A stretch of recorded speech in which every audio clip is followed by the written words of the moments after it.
नमस्कार विद्यार्थियों। भारतीय शासन और राज्य व्यवस्था के अंतर्गत आज हम सांप्रदायिकता का क्या अर्थ है, सांप्रदायिकता के क्या कारण है और उसको कैसे दूर किया जा सकता है, इसके बारे में हम अध्ययन करेंगे।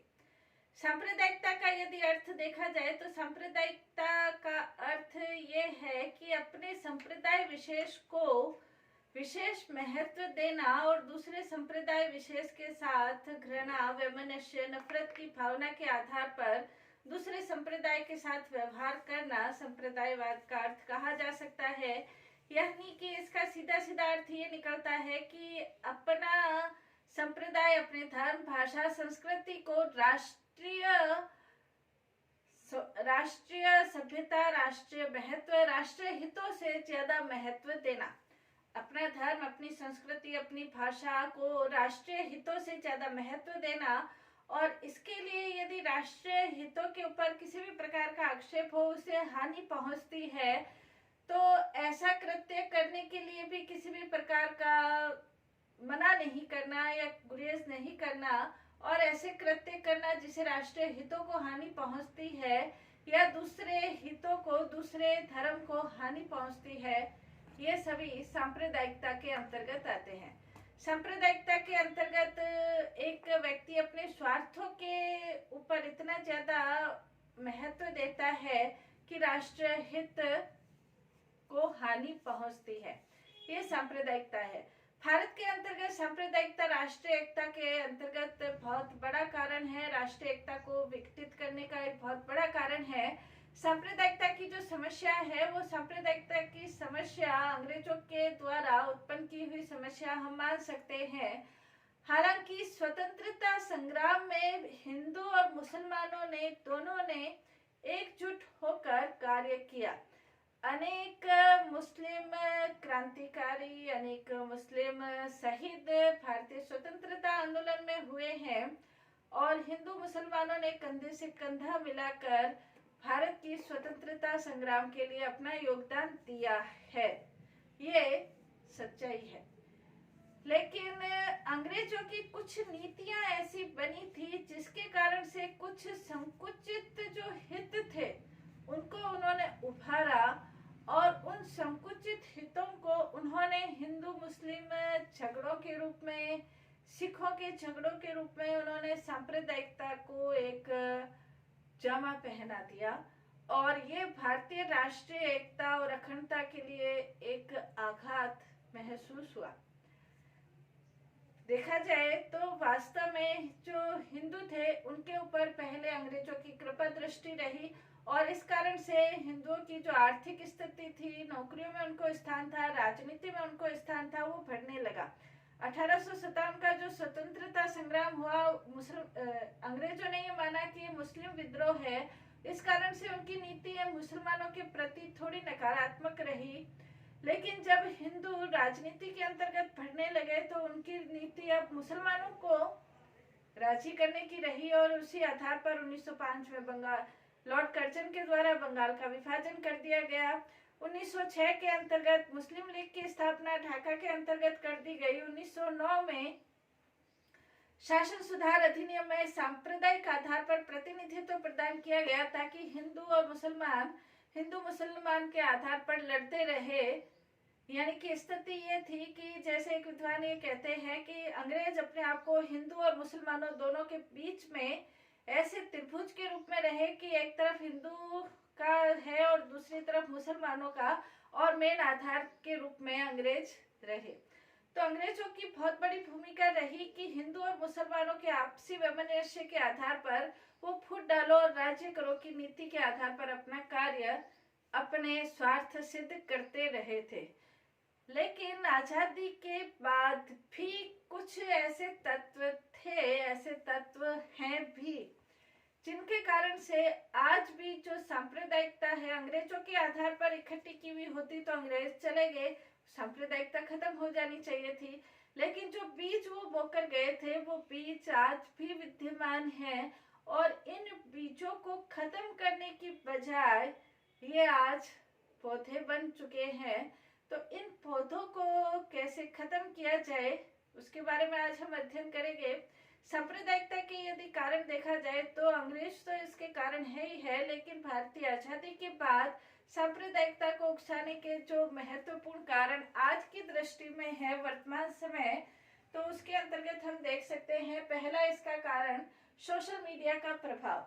सोशल मीडिया के अंतर्गत ये स्थिति है कि कोई एक घटना है, उस घटना को सांप्रदायिक रूप देकर इस तरह से पेश किया जाता है कि आपके धर्म के ऊपर इतना ज्यादा हानि हो रही है या आपकी धर्म के इतना ज्यादा वो खतरे में है या इतना पतन हो रहा है, इस तरह की सोशल मीडिया के द्वारा जब प्रचार प्रसार किया जाता है तो लोगों की भावनाएं भड़कती है और अपने धर्म के रक्षा के लिए लोग ऐसे आतुर हो जाते हैं कि जैसे सब कुछ धर्म की रक्षा के लिए वो सब कुछ करने के लिए तैयार हो जाते हैं। इस तरह की भावनाएं भड़काकर सोशल मीडिया के द्वारा इस तरह के प्रयास किए जाते हैं, भारत को तोड़ने के प्रयास किए जाते हैं सांप्रदायिकता की आग उगलाकर।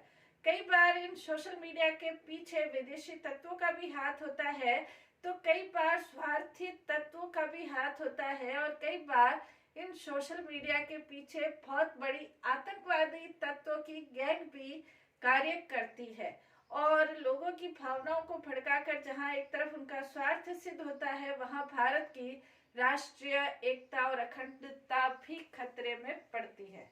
दूसरा इसके अंतर्गत मुख्य धारा की मीडिया की भूमिका जो है, कई बार मीडिया छोटी सी बात को राजनीतिक रंग देकर राजनीतिक स्वार्थों की पूर्ति करती है। हालांकि मीडिया लोकतंत्र का चौथा स्तंभ माना जाता है। मीडिया की ये भूमिका होनी चाहिए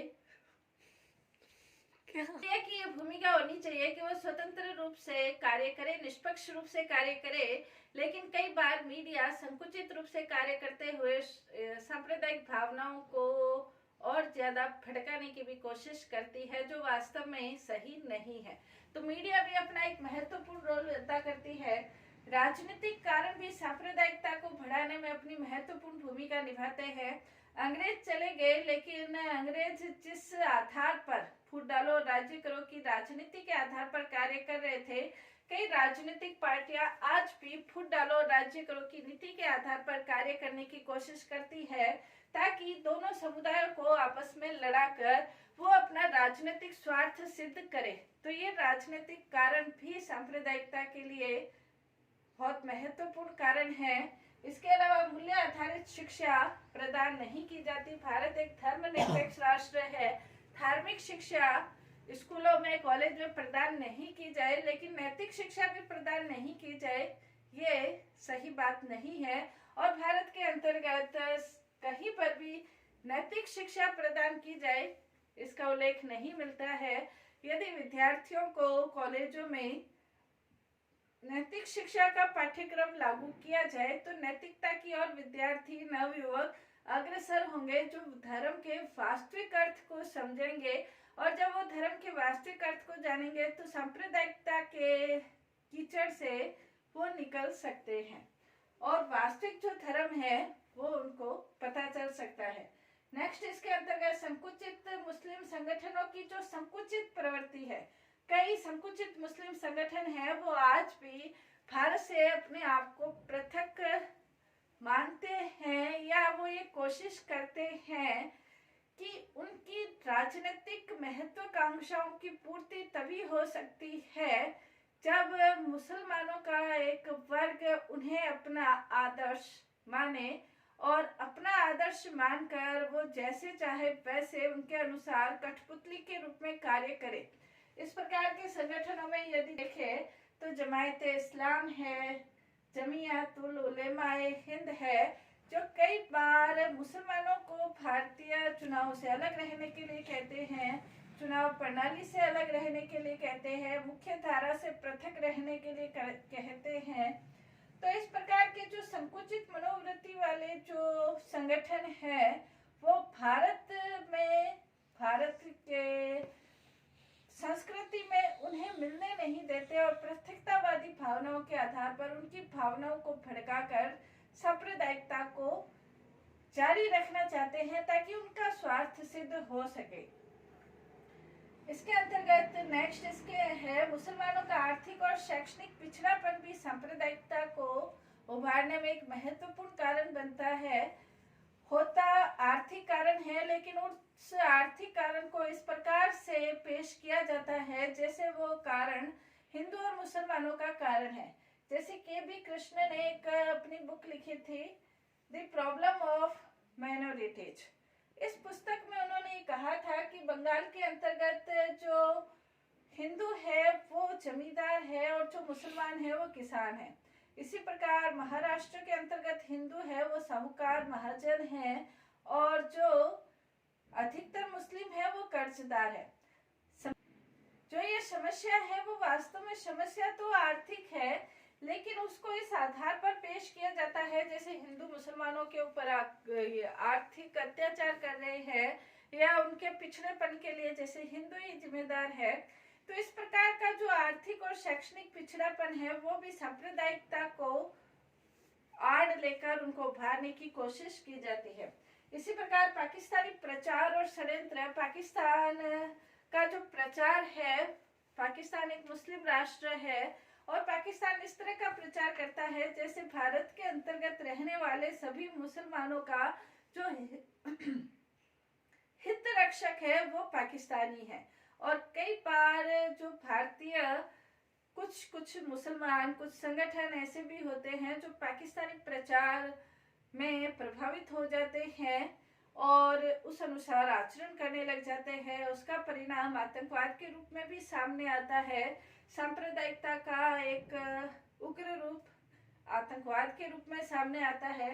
तो पाकिस्तानी प्रचार और कई बार षड्यंत्र जिसके ठोस सबूत भी भारत सरकार के पास है, उस कारण से भी सांप्रदायिकता पनपती है। नेक्स्ट, संकुचित हिंदू राष्ट्रवाद। कई बार ऐसे राजनीतिक दल हैं जो संकुचित हिंदू राष्ट्रवाद पर आधारित होते हैं, जो भारत को हिंदू राष्ट्र बनाने की और मांग करते हैं और वो ये समझते हैं कि भारत हिंदू राष्ट्र है, जबकि भारत के अंतर्गत निवास करने वाले सभी हिंदू, मुस्लिम, सिख, ईसाई जो भी है वो सभी भारतीय है और भारतीय होने के नाते सभी भारतवासी है। इस तरह की जो भावना है उस भावना से अलग होकर उग्र हिंदू राष्ट्रवाद के रूप में भारत को प्रभावित करते हैं, जिसे यहाँ रहने वाले अल्पसंख्यक जो दूसरे धर्मों के लोग हैं उनमें एक असुरक्षा की भावना उत्पन्न होती है जो सांप्रदायिकता का महत्वपूर्ण कारण बनती है। नेक्स्ट, इसके अंतर्गत सरकार की उदासीनता। कई बार छोटी मोटी जो घटनाएं होती है वो सरकार की उदासीनता के कारण बहुत बड़ी घटना का रूप ग्रहण कर लेती है। एक गाय की हत्या के विरोध में हजारों लोगों की, सैकड़ों लोगों की हत्या के संबंध में प्रयास हो जाते हैं, दंगे हो जाते हैं और इस प्रकार की छोटी सी घटना घटित होते होते बड़े सांप्रदायिक रूप का कारण सरकार की उदासीनता के कारण ही बनता है, क्योंकि कई बार कुछ स्वार्थी नेता ऐसे होते हैं जो अपने स्वार्थों की पूर्ति के लिए लोगों को लड़ाकर, समुदायों को लड़ाकर वही अंग्रेजों की नीति, फूट डालो राष्ट्रीय करो की नीति के आधार पर अपना कार्य करते हैं। दलीय राजनीति, गुट्टी राजनीति, चुनावी राजनीति, ये भी सांप्रदायिकता का एक महत्वपूर्ण कारण है। राजनीतिक दल वास्तविक रूप में सच्चे राष्ट्र के हितों का संरक्षक यदि होना चाहते हैं और राष्ट्र एकता को वास्तविक रूप में वो चाहते हैं राष्ट्र एकता बनी रहे, भारत के हित में यदि सोचते हैं, भारत का भला यदि सोचना चाहते हैं, तो सभी राजनीतिक दल अपने राजनीतिक स्वार्थों से ऊपर उठकर यदि सोचे तो सांप्रदायिकता का हल मिलना बिल्कुल सहज हो जाता है और प्रत्येक राजनीतिक दल दूसरे राजनीतिक दल के ऊपर सांप्रदायिक दल का आरोप लगाते हैं और कहीं न कहीं छद्म रूप में वो सांप्रदायिकता को हवा भी देते रहते हैं। इसके संदर्भ में निखिल चतुर्वेदी ये कहते हैं कि सभी दंगों का मूल कारण राजनीतिक होता है और ये दंगे, सांप्रदायिक दंगे जो कई बार गुजरात में, महाराष्ट्र में, दिल्ली में, बॉम्बे में, कई सांप्रदायिक दंगे हो चुके हैं, तो ये दंगों का सभी अपने राजनीतिक होता है और ये दंगे अपने स्वार्थों के लिए राजनीतिज्ञों द्वारा ही करवाए जाते हैं, ये निखिल चतुर्वेदी कहते हैं। तो सांप्रदायिकता का कहीं न कहीं कारण राजनीतिक भी होता है। तो राष्ट्रीय एकता को बहुत बड़ा आघात पहुंचता है इस सांप्रदायिकता के कारण। सांप्रदायिकता की भावनाओं को दूर किया जाना चाहिए, सांप्रदायिकता को दूर किया जाना चाहिए। भारत विविध धर्मों वाला, विविध संस्कृतियों वाला देश है और सभी धर्म संस्कृति मिलजुल कर आपस में भाईचारे की भावना से, प्रेम की भावना से यदि रहे तो भारत से सांप्रदायिकता को दूर किया जा सकता है। भारत के अंतर्गत रहने वाले सभी भारतीय आपस में भाई बहन हैं और एक परिवार की भांति सभी मिलकर यदि कार्य करे तो भारत महाशक्ति बनने से कोई नहीं रोक सकता है। सांप्रदायिकता को रोकने के लिए विभिन्न प्रकार के प्रयास किए जा सकते हैं। सबसे पहला प्रयास सरकार के द्वारा प्रयास होना चाहिए। संकुचित स्वार्थों से ऊपर उठकर राष्ट्रीय हित में यदि सोचा जाए, सांप्रदायिकता को दूर किया जा सकता है। धार्मिक सहिष्णुता की भावना को फैलाया जाए। धर्म के आधार पर सभी धर्म श्रेष्ठ है, सिर्फ मेरा ही धर्म श्रेष्ठ नहीं है, इस तरह की भावना प्रसारित नहीं की जाए, बल्कि भारत के अंतर्गत रहने वाले सभी धर्म श्रेष्ठ है, ऐसी धार्मिक सहिष्णुता की भावना पैदा की जाए।